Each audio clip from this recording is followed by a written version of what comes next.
Faly miarabantsika ny tokantrano manaraka ny météo amizao takariva izao ny sary azontsika amin'ny zanabolana mbola mitohy aloha zany ny aly izay araky ny mitovy amin'io volonandro hitantsika amin'ny sary io zany hoe manorana ny aty amin'ny ilany atsinanana somary lalovandraona zany ny ilany atsinanany atitany any amin'ny voalohany volana May any vao miandry orana tandrivondraona izay mety araikotroka ny aty amin'ny tapany atsimon'nosy satria dia manomboka manatona antsika zany tia andehandraona ato amin'ny atsimony lakandranony Mozambika ao io zany ny ao anatin'izay ihany koa dia manana iakatra zany maripanatsika any amin'ny voalohany volana mena ny azoma izay ny toetrandrontsika ho an'ny rapisoara vao maraina aloha zany dia mbola hitohy hatrano zay ny arotsakorona raha ny aty amin'ny tapany avaratra atsinanany nosy aty mandraona ny andro raha ny ilany atsinanany ampovoatany mipakatra aty amin'ny faritry ny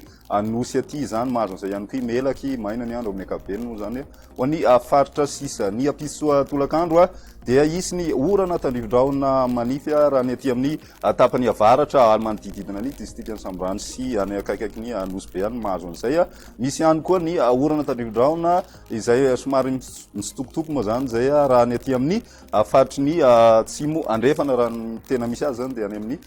tendrony atsimo atsinanany faritra ny atsimo andrefana ny ankapobeny ny ambony dia maina na dia somary ololovandravona ara ny aty amin'ny ampovoatany sy ny any amin'ny faritry ny vakinakaratra any ny maripanatsika ao anatin'izay dia mbola mitohy aloha zany ny andro somary mangatsiaka zany ho an'ny andro rapiso indrindra ny maraina sy ny misandratrandro fa ny tolakandro kosa indray dia saika mafana ny andro amin'ny ankapobeny raha ny aty amin'ny ampovoatany sy ny ilany atsinanana ny aty amin'ny tapany avaratra andrefana trano no ahitana ny mafana indrindra mahatratra any amin'ny 4.3 degré maripana ambony indrindra izay indray ny mety eo antsika androany manasanao hatrany anaraka izany veloma tompoko.